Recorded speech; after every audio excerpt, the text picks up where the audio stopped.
Jauh sebelum Islam datang, Jazirah Arab diselimuti kabut tebal jahiliyah. Masyarakat terjerumus dalam praktek-praktek yang bertentangan dengan nilai kemanusiaan. Bagaimana gambaran kondisi sosial masyarakat Arab jahiliyah? Apa saja tradisi dan kebiasaan mereka yang bertentangan dengan Islam? Mari ikuti Sirah Nabawi kali ini untuk memahami kondisi sosial masyarakat Arab jahiliyah yang penuh kegelapan, menelaah tradisi dan kebiasaan mereka yang bertentangan dengan nilai kemanusiaan. Sirah Nabawiyah ini akan memberikan gambaran ringkas tentang kondisi sosial masyarakat jahiliyah sebelum datangnya Nabi Muhammad SAW. Jadi jangan lewatkan kesempatan ini untuk menambah pengetahuan dan keimanan kita semua. Assalamualaikum warahmatullahi wabarakatuh. Pada kesempatan kali ini kita akan melanjutkan pembahasan Sirah Nabawiyah. Setelah membahas kondisi politik dan agama di Jazirah Arab, kali ini kita akan membahas gambaran singkat masyarakat Arab jahiliyah. Ada 3 pembahasan gambaran masyarakat Arab jahiliyah. Yang pertama, kondisi sosial, ekonomi, dan akhlak. Pada kesempatan kali ini kita akan membahas tentang kondisi sosial masyarakat Arab jahiliyah. Di kalangan bangsa Arab terdapat beberapa kelas masyarakat yang kondisinya berbeda satu sama lain. Hubungan seseorang dengan keluarga di kalangan bangsawan sangat diunggulkan dan prioritaskan, dihormati dan dijaga, sekalipun harus dengan pedang yang terhunus dan darah yang tertumpah. Jika seseorang ingin dipuji dan terpandang di mata bangsa Arab karena kemuliaan dan keberaniannya, maka dia harus banyak dibicarakan kaum wanita.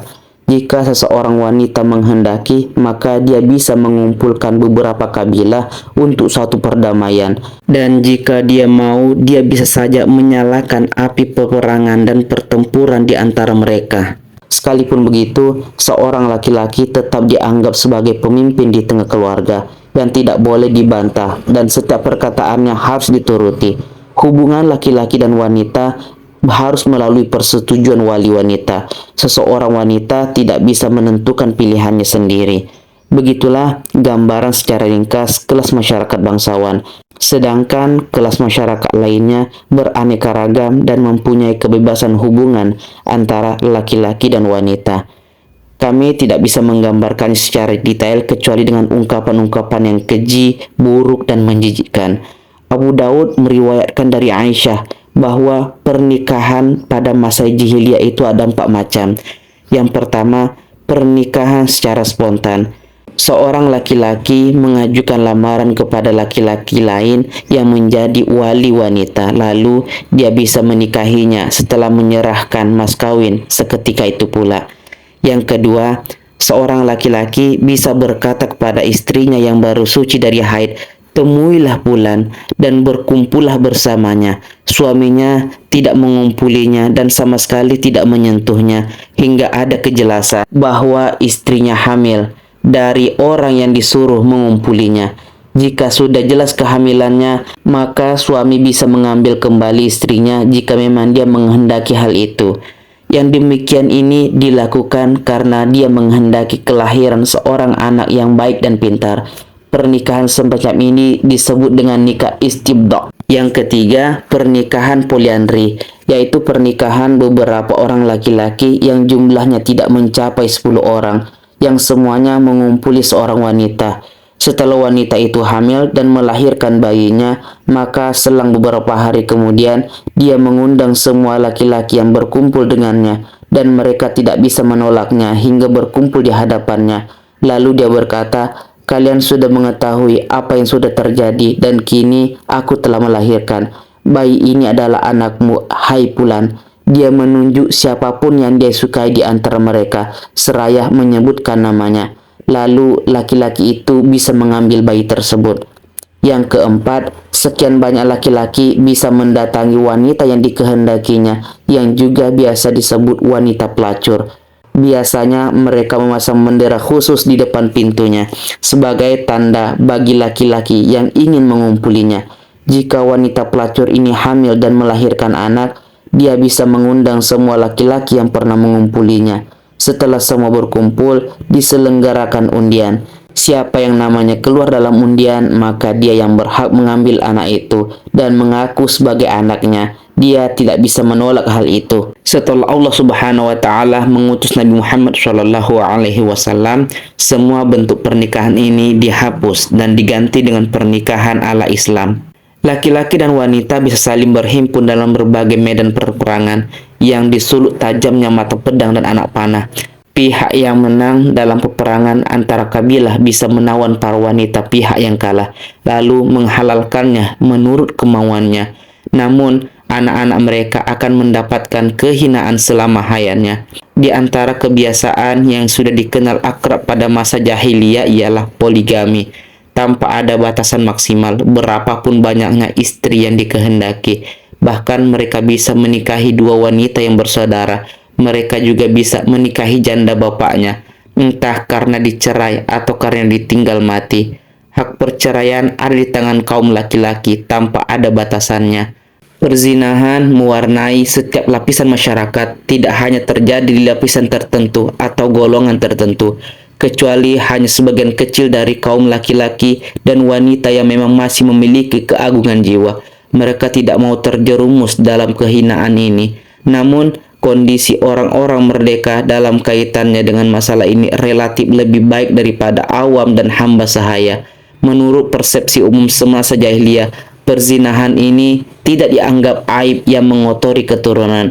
Abu Daud meriwayatkan dari Amr bin Shu'aib dari bapaknya, dari kakeknya, dia berkata, ada seorang laki-laki berdiri seraya berkata, "Wahai Rasulullah, sesungguhnya Fulan adalah anakku, karena aku pernah bersetubuh dengan seorang budak perempuan pada masa jahiliyah."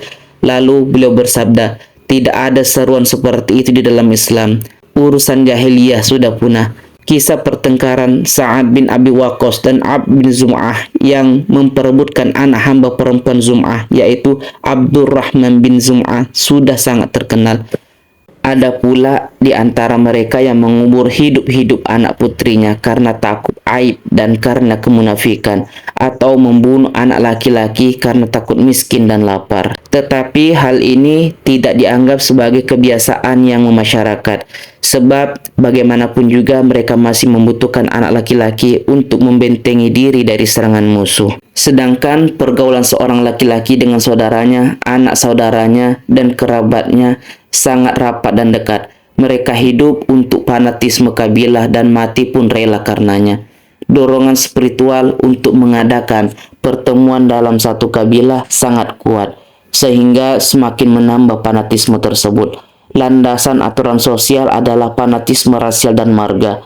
Mereka menjalani kehidupan menurut pepatah yang berbunyi, "Tolonglah saudaramu yang berbuat zalim maupun yang dizalimi," dengan pengertian apa adanya, tanpa menyelaraskan dengan ajaran yang dibawa Islam, bahwa makna menolong orang yang berbuat zalim ialah menghentikan kezalimannya. Hanya saja, persaingan dalam masalah kehormatan dan perebutan pengaruh kekuasaan lebih sering menyulut peperangan antar kabilah yang sebenarnya berasal dari satu ayah dan ibu, seperti yang kita lihat antara Aus dan Hazraj, Abs dan Zubyan, Bakr dan Taghlib, serta lain-lainnya. Sedangkan hubungan antara beberapa kabilah yang berbeda terputus secara total. Kekuatan mereka berbeda-beda dalam peperangan. Hanya saja ketakutan dan keengganan melanggar sebagian tradisi dan kebiasaan yang mempertemukan agama dan khurafat kadang-kadang mengecilkan api perangan dan perselisihan di antara mereka. Dan dalam kondisi tertentu ada loyalitas, perjanjian persahabatan, dan subordinasi yang mengharuskan beberapa kabilah yang berbeda untuk bersatu. Bulan-bulan suci benar-benar merupakan rahmat bagi mereka dan bisa membantu masukan bagi mereka. Secara garis besarnya, kondisi sosial mereka bisa dikatakan lemah dan buta. Kebodohan mewarnai segala aspek kehidupan. Khurafat tidak bisa dilepaskan. Manusia hidup layaknya benda mati. Hubungan di tengah umat sangat rapuh dan gudang-gudang pemegang kekuasaan dipenuhi kekayaan yang berasal dari rakyat, atau sesekali rakyat diperlukan untuk menghadang serangan musuh. Terima kasih sudah menonton video Sirah Nabawiyah ini sampai selesai. Subscribe sekarang dan klik tombol lonceng agar kamu tidak ketinggalan notifikasinya. Bagikan video ini ke teman-temanmu dan ajak mereka subscribe juga. Tinggalkan komentar dan like video ini untuk menunjukkan dukunganmu. Jazakumullahu khairan.